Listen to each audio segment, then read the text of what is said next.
How could this happen in just a few days? I screamed, looking at my living room. I had been in the hospital to give birth, and in the mere few days I was away. In just that short period, the living room was filled with the smell of rotting food. Unfinished cereal bowls were left on the table, with milk and leftover ingredients floating inside. There were also plastic cases and trays, probably leftovers from ready-made meals, scattered all over the floor. Around it, I could see many things that looked like fruit flies. Cleaning and tidying up is a wife's job, right? So I waited, leaving everything as it was until you got discharged, my husband said, swatting at the small bugs flying around the light. He then turned to look at me, covering my nose from the stench, and frowned. See, you can't live in such a stinky room, right? Clean it up quickly. I was speechless. Couldn't he see the baby in my arms? My name is Hannah, a 28-year-old office worker. I've been working at the company I joined right out of college, surrounded by respected superiors and colleagues. I married Ken, a man 2 years my senior who I met at the same company. We continued working after marriage, being both good rivals at work and partners at home.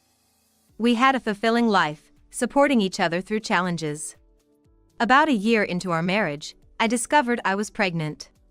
That was a joyous moment since we wanted a child.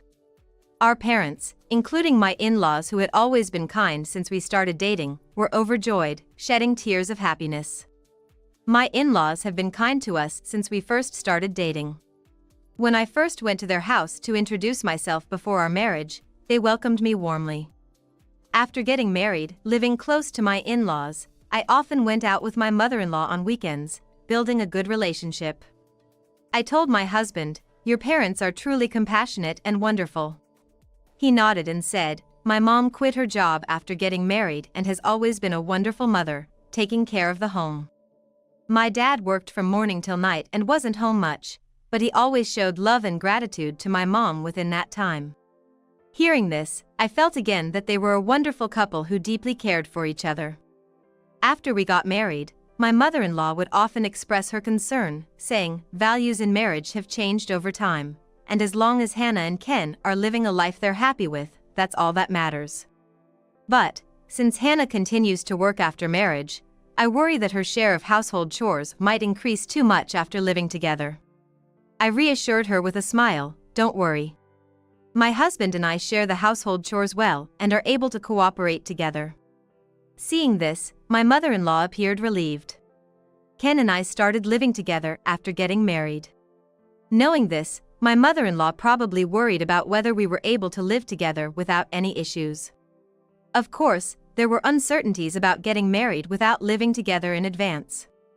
However, throughout our time dating, Ken was always kind to me and never forgot to be considerate. No matter how many years passed, he truly was a wonderful person. Therefore, I was confident that we could live together without any problems. He kept our agreements and never pushed all the household chores onto me. In fact, he often expressed wanting to reduce my load. My kind husband, even after learning about my pregnancy, said, "If something happens to our precious child, it would be troubling, so I want you to rely on me when we're together." He managed to do the household chores in between his busy schedule. During the early stages of pregnancy, I had severe morning sickness, often missing work.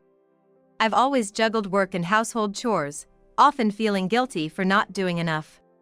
Seeing my husband go to work every day without fail, I felt I should at least handle the chores, but my poor health often got in the way. "I'm sorry. I couldn't do anything today," I once cried to my husband, to which he replied, "Hey, no need to apologize. I've lived alone for a long time, so household chores aren't a big deal for me. You're doing a great job carrying our baby. I can't fully understand your pain, but let me take care of the housework." He always cared for my well-being. Lately, my husband has been very diligent, buying parenting books and studying them every day. Seeing this made me realize how lucky I was to have married him. My pregnancy went smoothly, and our baby was growing well, thanks to the support of our parents and in-laws. As the due date approached and my belly grew, I took maternity leave, focusing on staying healthy. Although my belly was getting larger and going out was becoming a struggle, I managed to go for my prenatal checkups while taking care of my body. Though it was tough to go out with my growing belly, my mother-in-law, who lives nearby, started accompanying me to my prenatal appointments. She would carry my bag and stay by my side, making me feel grateful despite my initial reluctance to accept her help. At first, I felt apologetic for having her accompany me and declined, but my mother-in-law said, "My kids are grown up and I have a lot of free time. Going with you, Hannah, is pretty much all I have to do. Of course, I'm worried about your health, but it also serves as exercise for me, so it's killing two birds with one stone," she said happily. With that in mind, I decided to rely on my mother-in-law, and we went to the prenatal checkup together that day.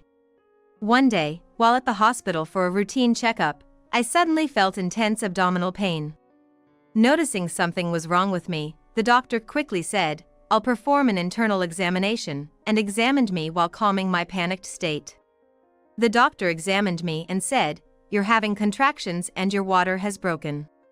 We need to admit you. You'll meet your baby soon." I was unprepared for the suddenness. My mother-in-law held my hand, reassuring me that she would stay by my side. Gradually accepting the situation, I prepared myself for the birth. Once I calmed down a bit, my mother-in-law said, "I'll go and get the necessary things. I'll be right back. I'll also call Ken." Then she hurried out of the hospital. When she returned, she immediately asked how I was feeling and if I was in pain. "Thank you so much," I said, to which she shook her head, holding my hand and smiling, "It's nothing. Ken might be able to leave work early and be here for the birth. I've also called your parents." I had forgotten to call my parents in pain and anxiety. But they were on their way from the next town. My father-in-law arrived soon after, waiting in the corridor and saying, "It's finally happening." When my parents arrived, they deeply thanked my in-laws for being by my side throughout the hospital preparations, and now they reassured me, saying everyone was with me. My in-laws smiled and said it was good they made it in time. With my family around me, I felt much stronger, despite the intensifying contractions. Several hours later, in the middle of the night, I gave birth to a healthy baby. My in-laws and parents quietly celebrated in the waiting area so as not to disturb others. Relieved, I was moved by the sight of my baby but a bit disappointed that Ken wasn't there. He was supposed to have left work early, but he hadn't arrived by the next morning. My in-laws tried calling my husband several times to see if something had happened, but they couldn't reach him. Even at 9 a.m., he still hadn't shown up, and when my father-in-law went to our house, there was no answer, despite repeatedly ringing the doorbell. Finally, my mother-in-law called my husband's workplace. They knew I was in the hospital for childbirth and said my husband had left work early. He was supposed to be with me all day and had taken the day off, so he wasn't at the office. Everyone was in a panic. If he wasn't at home or work, we wondered if we should contact the police. But around noon, the receptionist informed us that my husband had arrived at the hospital. I was briefly relieved, but then I became anxious, wondering what had happened. However, I was speechless when I saw my husband enter the room. "Ah, the baby's been born." That was all my husband said at first. His suit was disheveled, his hair was messy. And as he got closer, I could smell alcohol. I couldn't believe he had gone drinking at such a time. And he was so engrossed in his phone that he didn't even glance at the baby. When I calmly asked him where he had been, he sleepily replied, Sorry. I went out for drinks. Couldn't turn down an old friend. Slept in and that's why I'm late." Since he was still engrossed in his phone, my anger exploded. But before I could say anything, my father-in-law grabbed my husband's shoulders. "What were you thinking? It doesn't matter how long it's been since you've seen your friends. There's no comparison between drinking with buddies and being there for your wife's childbirth. Why didn't you just say no?" My father-in-law was furious, and despite my husband's attempts to interject with "but" and "well," he eventually fell silent, sulking. He sighed loudly, without even looking at me or the baby, and quickly left the room. My father and father-in-law tried to follow him, but they couldn't keep up and he left the hospital. During my entire hospital stay, my husband never visited again. A few days after giving birth, with my family's support, my baby and I were healthy and ready to be discharged. As my parents, who had come from far away, were leaving, my mother-in-law told them, "Look forward to seeing you again. Leave Hannah to us." On the day of my discharge, my mother-in-law helped me walk, and my father-in-law assisted with our bags. That morning, after I texted my husband that I was being discharged, he immediately called. "Hello, Hannah? Glad you're getting discharged. I'll come pick you up and we'll drive home," he said. I hadn't expected him to call back, so I thought maybe he was feeling a bit remorseful. I told my mother-in-law that my husband would come to pick me up. "Sure, why not? Maybe Ken has spare time to come," she said with a chuckle. I told my husband, "I was planning to go with your parents, but I appreciate you coming." He replied, "Okay. Tell mom and dad they can head back now." After informing my in-laws that my husband was coming, they left, seeming relieved. After thanking the hospital staff and finishing the paperwork, I got into my husband's car. He didn't apologize for the other day, but he was in a good mood as he drove. Soon after returning home, even the short car ride left me on the verge of tears, as my body was still in pain. It made me wonder how all the mothers out there endure this pain and continue to bravely raise their children. Still, I tried to rally myself, thinking that my husband, who had been so enthusiastic about parenting, would be okay. Maybe he was just tired from everything that happened during my hospital stay, or maybe he was sulking after being scolded by his father. That must be all it was. I steeled myself for the shared task of raising our child and opened the front door. I hesitated, wondering what the smell could be, when my husband nonchalantly opened the living room door. The smell of rotting garbage overwhelmed me, making me feel nauseous. "Gee, that's a terrible smell. Hey, clean it up now." My husband ordered me high-handedly, looking oddly satisfied. "I waited for you while you were in the hospital for a couple of days. Clean this up now. I can't live in such a stinky house." I was holding our baby and had to suppress the urge to collapse. I asked my husband, trying to control my anger, "How can you live like this? What have you been doing?" He replied nonchalantly, "I just ate and slept, and this happened." Leftover food, unwashed dishes, laundry, and garbage were strewn everywhere. Our house was in a state of utter disarray. Seeing the mess, I couldn't help but mutter, "Stop joking. You never showed up at the hospital, and you've neglected the housework. You used to be proactive about cleaning. Why have you suddenly stopped doing anything?" My husband replied, "Why do I have to be scolded? You love your job, Hannah. You worked hard even after we got married and until you went on maternity leave. Housework is a wife's job, right? I thought you'd be happy to have some work waiting for you when you got back, so I left it all for you. Clean it up now that you're back." He seemed completely accustomed to the mess, nonchalantly relaxing on the sofa in the fly-infested living room. I couldn't possibly live in such filth, nor could I lay our baby on a clean towel in the bed. I couldn't clean while holding the baby, so I yelled at my husband, who was staring at his phone. "Do you think I can clean in this situation? If you won't do it, then at least hold the baby and stay at the entrance. I can't look after our child in this mess." But my husband looked utterly exasperated. "Why do I have to look after the baby? Housework and childcare are a wife's job. It's obvious that you should do it. You've been ordering me around since you got back. This is why women are no good. You're not pregnant anymore, but you're still acting like you are, trying to make your husband do all the work. You're the worst kind of wife." I reached my limit hearing this.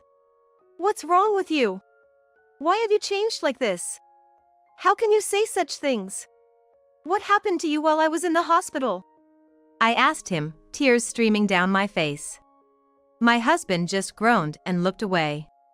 He slapped his cheeks as if to psych himself up, then stood up from the sofa with determination. "The old me spoiled my wife and turned her into a bad woman.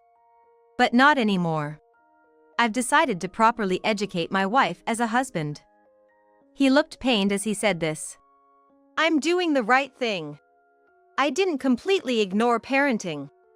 I even went to the hospital to pick you and the baby up.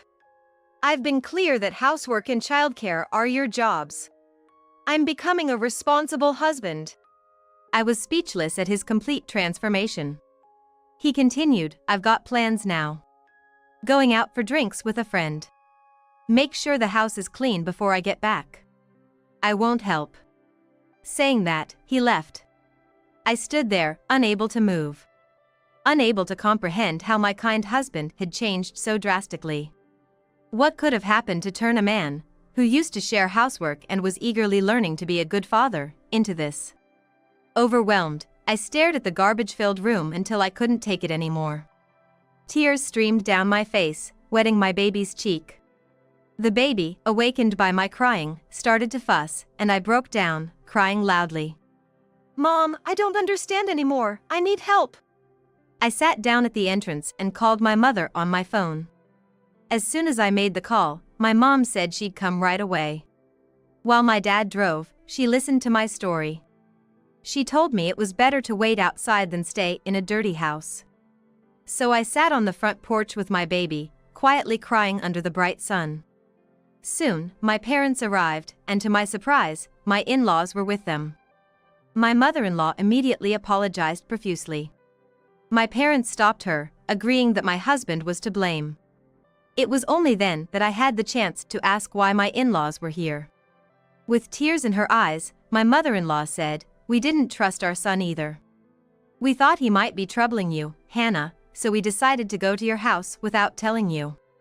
Then we met your parents and came here together.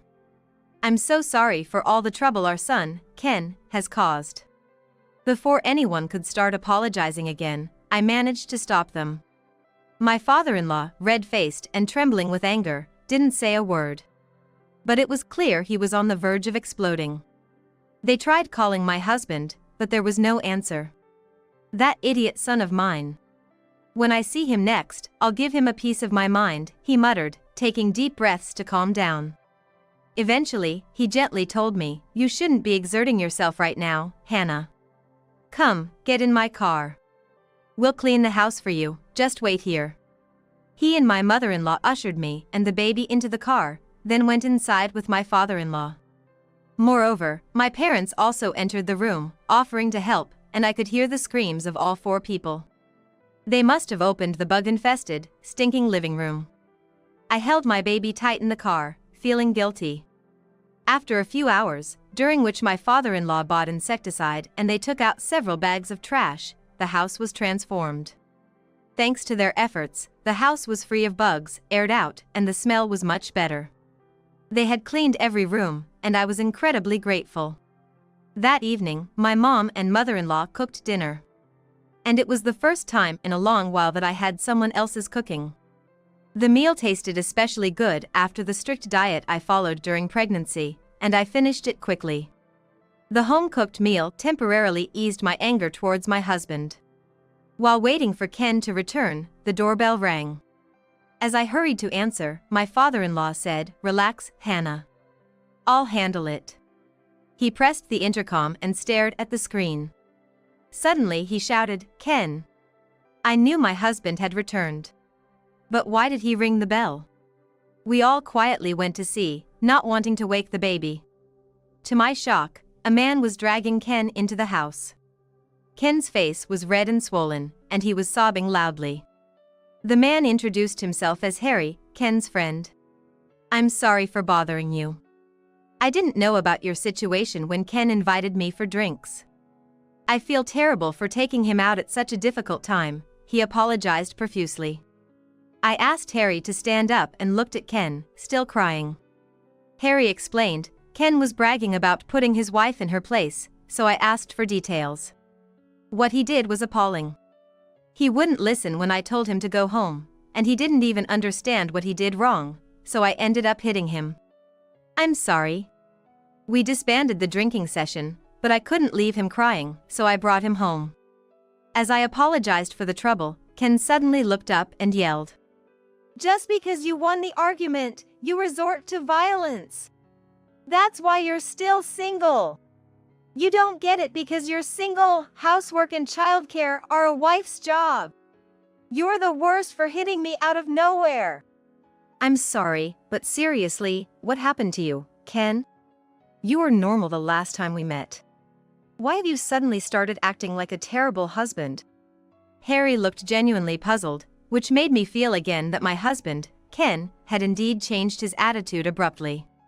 Ken, you never said anything like this before I went to the hospital for childbirth. Why did you suddenly start thinking that housework and childcare are solely a wife's job? I asked him again. Ken replied, housework and childcare are a woman's job. Everyone was saying that. I realized I was wrong all along. Everyone? Who are you talking about? People at work? Friends? Who are these people? I asked, looking him straight in the eye. Ken answered shortly, people on the internet. What? You're taking the word of people on the internet? Are you kidding me? Harry raised his eyebrows in disbelief. Ken, looking frustrated, shoved his smartphone at Harry. Look at this. It says women earn less than men, so it's natural for them to do housework. Only women can bear children, so childcare is their responsibility. See, everyone agrees with this. Harry looked at the screen and exclaimed in shock. You believe the content of this site? Are you out of your mind? I took the phone from Harry and saw a site. It was filled with stories of husbands pushing housework and childcare onto their wives, with many comments praising such behavior. It was clear that everyone Ken referred to were opinions on an internet forum. Summing up Ken's rant, it seemed he had started visiting these sites just before I went to the hospital, leading him to believe he had been too lenient as a husband. During my hospital stay, he spent his time on these sites, convincing himself he was wrong. It seems he couldn't stop himself after posting on that site about changing his ways and seeing comments of encouragement in response. As a result, my husband came to view housework and childcare as solely a woman's responsibility. This was because he believed women were less capable at work and couldn't earn as much money as men. He had become convinced that if there were complaints, the solution was simply to earn more money. My parents and in-laws were furious, unlike me who was just speechless. They exclaimed, unbelievable. We didn't raise our son to think like this. Looking for support, Ken turned to Harry, who said coldly, I've had enough. I can't be friends with someone like you. We're done after today. I joined in, confronting Ken, why would you prioritize the opinions of faceless people online over your wife and child? Are these internet strangers more trustworthy to you? Ken seemed to have a moment of realization as he looked at me. To make matters worse, my mom said coldly to Ken, it seems no one here shares those values, Ken. If you still think you're right, then we'll have to leave you. We have different beliefs. My dad added, I can't leave my daughter, Hannah, with you any longer. It's not too late, Hannah. We're ready to welcome you and the baby home. Come to us if you need to. Ken, who had been ranting, suddenly quieted down. I thought, but everyone, no, I mean. He stammered. Looking up at me, his face turned pale. The most important person to me is Hannah. I wanted to be a good husband for her, so I searched the internet for information, and then Tears welled up in his eyes, and he suddenly knelt before me. I'm sorry, Hannah. I was wrong. Seeing Ken in this state, his father, in a quiet voice filled with tears, asked, Ken, I want to ask you something. Did you ever see or hear me say that housework and childcare were solely a woman's job when you were a child? Did I ever appear that way to you, as your father? Ken shook his head and murmured, Dad, you were always a wonderful father, fully supporting Mom by her side. Continuing, Ken admitted, I got too caught up in what I read on the internet and lost sight of everything else. I'm truly sorry. He apologized to his parents. Witnessing his sudden flood of apologies, my parents said, Hannah, it's up to you what to do next. We will support you whatever you decide. After thinking for a while, I told Ken there won't be a next time, deciding to forgive him this time. Since then, Ken has woken up from his extreme internet-influenced views. He struggles with unfamiliar chores and childcare while trying to connect with our child. I watched, wondering how long it would last, but my in-laws and parents seemed to share my sentiments. They kept him in check, and he's still doing his best. Childcare is more physically demanding than I imagined. You're always taking care of the house and our child while I'm at work, all by yourself. Thank you. If you're ever feeling unwell, don't hesitate to ask for help, he now says, showing his concern. Watching Ken smile as he holds our child makes me believe he can be a good father. I hope for our peaceful days to continue always.